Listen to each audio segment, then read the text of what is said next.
নমস্কার। আরও একটি নতুন রেসিপির সাথে তানিয়াস রান্নাঘরে আপনাদের স্বাগত জানাই। আমার আজকের রেসিপি ইডলি। ঘরেই কিন্তু খুব সহজেই আমরা ইডলি তৈরি করে নিতে পারি। এরম নরম তুলতুলে ইডলি কিন্তু খুব অল্প সময়ে বাড়িতে তৈরি করে নিতে পারবেন। কারণ ইডলির ব্যাটারটা কিন্তু আমরা আগের দিনই তৈরি করে রাখি, সুতরাং খুব বেশি সময় লাগে না ইডলি তৈরি করতে।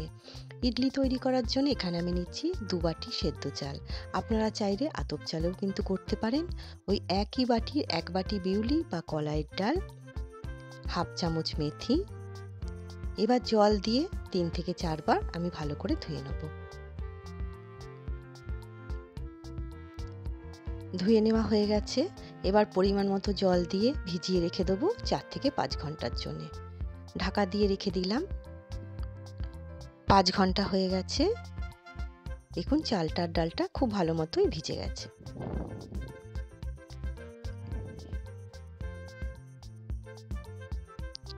এবার একটা মিক্সিং জারের মধ্যে চাল আর ডালটা নিয়ে নিচ্ছি। খুব মিহি করে একটা পেস্ট তৈরি করে নেব। খেয়াল রাখতে হবে যাতে কোনো রকমের দানা না থাকে।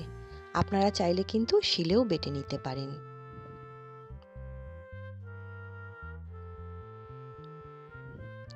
পেস্টটা দেখুন তৈরি করে নেওয়া হয়ে গেছে। এবার 1 থেকে 1.5 মিনিট সময় নিয়ে খুব ভালো করে একটুখানি ফেটিয়ে নিচ্ছি। ফেটিয়ে নেওয়া হয়ে গেল। এবার ঢাকা দিয়ে সারা রাতের জন্য আমি রান্নাঘরে রেখে দেবো। ঢাকা দিয়ে রেখে দিলাম। সকাল হয়ে গেছে। দেখুন ব্যাটারটা ফুলে দ্বিগুণ হয়ে গেছে। আর কতটা সুন্দর হয়ে গেছে। ইডলি কিন্তু এই ব্যাটারে খুব ভালো হবে। ব্যাটারটা যদি ভালো হয় তাহলে কিন্তু ইডলি বা ধোসা তৈরি করতেও খুব সুবিধে হয়, আর খেতেও কিন্তু বেশ ভালো লাগে।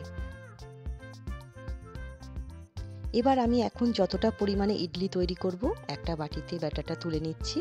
বাদ বাকি ব্যাটারটা আমি ঢাকা দিয়ে ফ্রিজে রেখে দেবো। ইচ্ছে মতো কিন্তু ইডলি তৈরি করে নিতে পারবো। আপনারা কিন্তু এই ব্যাটারটা 2 থেকে 3 দিন ফ্রিজে রেখে ইডলি তৈরি করে নিতে পারবেন। ঢাকা দিয়ে রেখে দিলাম। এবার আমি এর মধ্যে স্বাদ অনুসারে নুন দিচ্ছি আর 3 চামচের মতো জল দিচ্ছি। দিয়ে আবারও আমি খুব ভালো করে একটুখানি ফেটিয়ে নেব। ফেটিয়ে নেওয়া হয়ে গেছে। দেখুন ব্যাটারটা ঠিক এরকম হয়েছে।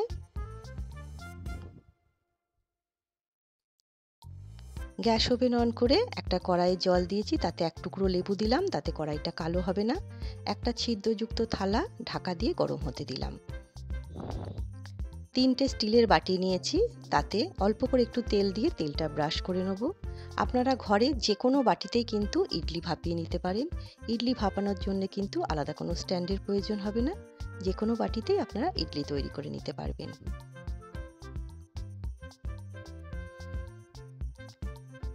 এবার 1 হাতা করে ব্যাটার আমি বাটিগুলোর মধ্যে দিচ্ছি।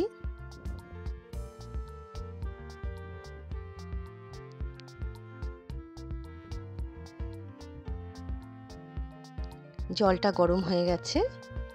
ঢাকাটা খুলে এবার আমি বাটিগুলো এর ওপর বসিয়ে দেবো। মিডিয়াম আছে 10 থেকে 12 মিনিট কিন্তু আমি ইডলিগুলো ভাপিয়ে নেব।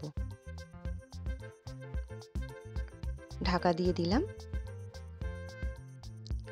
12 মিনিট হয়ে গেছে। ইডলিগুলো কিন্তু মোটামুটি তৈরি হয়ে গেছে। তবু আমি একবার চেক করে নিচ্ছি। দেখুন ইডলিটা কিন্তু আমাদের রেডি। এবার আমি বাটিগুলো নামিয়ে নিচ্ছি।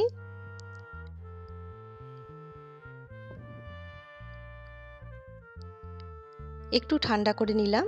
একটা বাটিতে একটু জল নিলাম, তাহলে কিন্তু খুব সহজে ইডলি তোলা যাবে। হাত দিয়ে এইভাবে চাপলেও কিন্তু উঠে আসবে।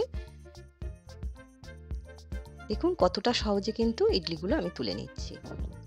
তৈরি হয়ে গেল গরম গরম সুস্বাদু একদম নরম তুলতুলে ইডলি।